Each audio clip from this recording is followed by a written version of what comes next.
How many times have you said, "I knew it," after something bad happened? How many times have you ignored that uncomfortable feeling and regretted it later? Your gut has been right every single time. The problem isn't your intuition. The problem is that you've been trained not to trust it.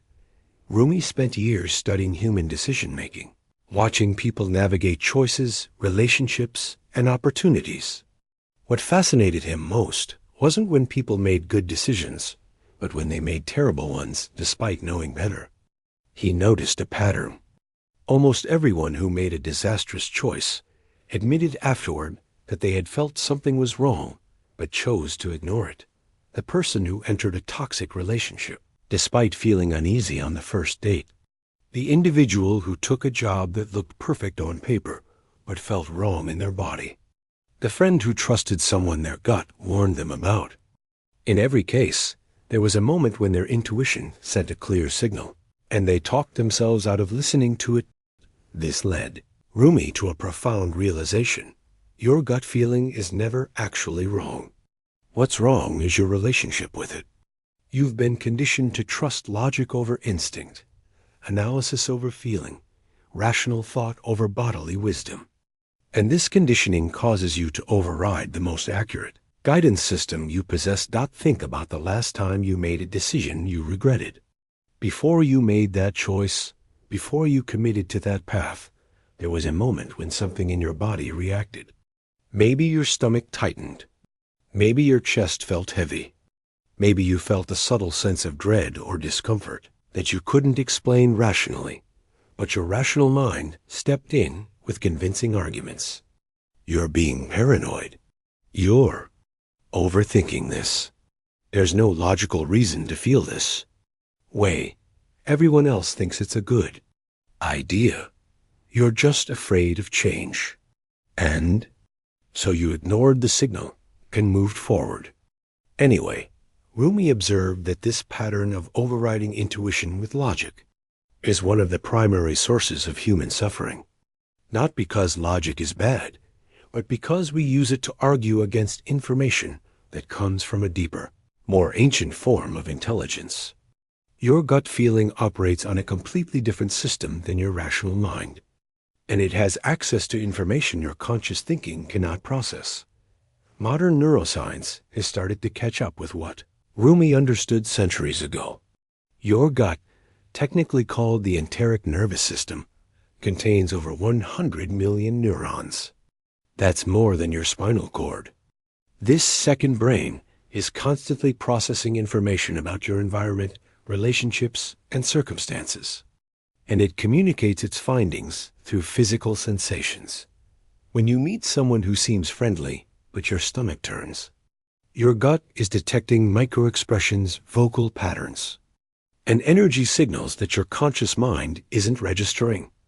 When an opportunity looks perfect but feels wrong, your intuition is recognizing patterns from past experiences and warning you about hidden similarities. Your gut doesn't think in words or logical arguments. It speaks through sensation, through that tight feeling in your chest, that heaviness in your stomach, that inexplicable sense of unease or excitement. These aren't random feelings. They're sophisticated assessments based on vast amounts of data your conscious mind cannot access. Rumi discovered that people who consistently make good decisions aren't necessarily smarter or more analytical. They're simply better at listening to their intuition and trusting it even when they can't explain why. They've learned to distinguish between fear-based anxiety and genuine, intuitive warning. This distinction is crucial because many people confuse anxiety with intuition. Anxiety says, everything might go wrong. Intuition says, this specific thing doesn't feel right. Anxiety is general and consuming. Intuition is specific and calm. Anxiety comes from your worried mind. Intuition comes from your knowing body. Rumi taught his students to pay attention to where they felt sensations in their body. Different types of intuitive information create different physical responses. A genuine opportunity that excites your authentic self creates expansion in your chest, a sense of opening and possibility. A situation that looks good but isn't right for you creates contraction, tightness, a subtle closing down. When you're around people who are good for you, your body relaxes. Your breathing deepens. You feel more like yourself. When you're around people who drain you or mean you harm, your body tenses even if you can't consciously identify why. Your shoulders might rise. Your jaw might clench. Your breathing might become shallow. These aren't just reactions. They're information. Your body is constantly reading the energy and intentions of people around you, picking up signals far too subtle for your conscious awareness. When someone is lying, even if they're skilled at it, micro changes in their physiology create vibrations that your nervous system detects. Rumi noticed that children are naturally attuned to their intuition. A young child will refuse to go near someone who makes them uncomfortable, even if that person seems perfectly nice to adults. Children haven't yet learned to override their gut feelings with social politeness or rational justification. They trust what they feel, but as we grow older, we're taught to ignore these signals. We're told not to judge people by feeling. We're encouraged to give everyone a chance, even when our body is screaming warnings. We're trained to prioritize politeness over protection, logic over instinct, social acceptance over self-preservation. This training serves society's preference for compliance and conformity, but it comes at enormous cost to individual well-being. How many abusive relationships could have been avoided if people trusted their first impression? How many bad business deals could have been prevented if people honored that sinking feeling? How many toxic friendships could have ended sooner if people listened to their discomfort? Rumi observed that the most tragic phrase in human language is, "I should have listened to myself," because in almost every case of regret, there was a moment when intuition tried to guide the person away from harm, and they chose to ignore it. The question isn't whether your intuition is reliable. It is. The question is whether you're willing to trust it, even when you can't explain it, even when others disagree, even when it means making an uncomfortable choice. Learning to trust your gut feeling requires first learning to recognize it. Start paying attention to your body's responses in different situations. When you're making a decision, notice what happens physically. Does your chest expand or contract? Does your stomach relax or tighten? Does your breathing deepen or become shallow? Rumi taught that the body never lies.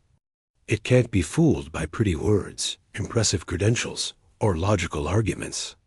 It responds to truth and falsehood, safety and danger, alignment and misalignment with remarkable accuracy. When something is genuinely right for you, your body knows.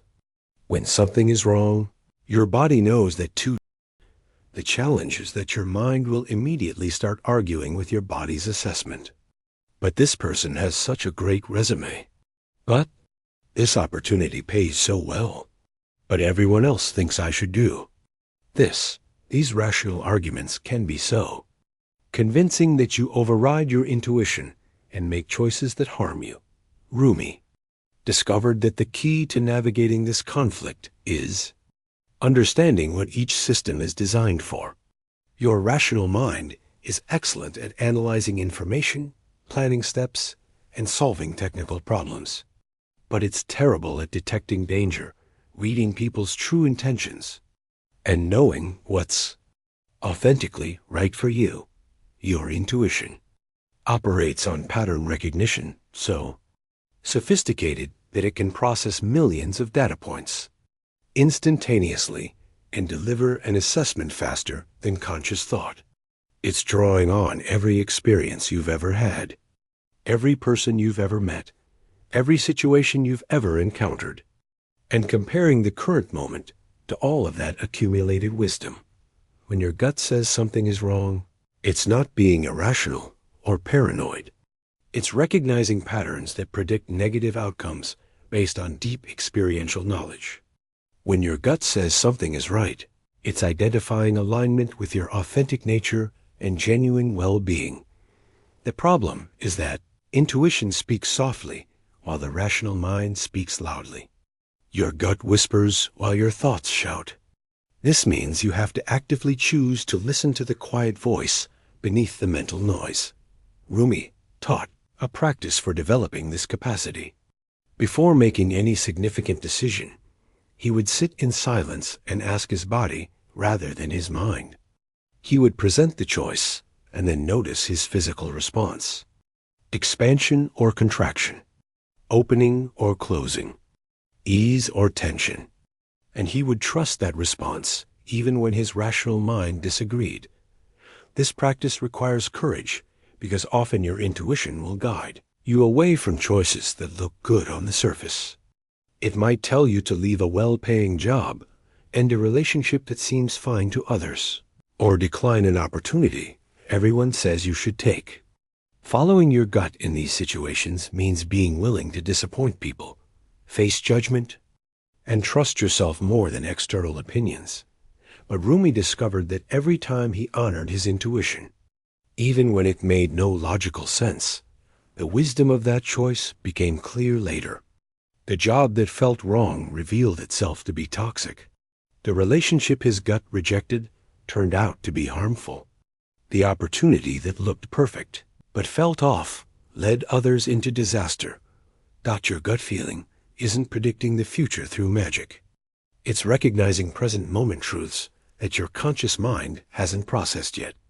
It's detecting danger signs too subtle for rational analysis. It's sensing alignment or misalignment with your authentic path.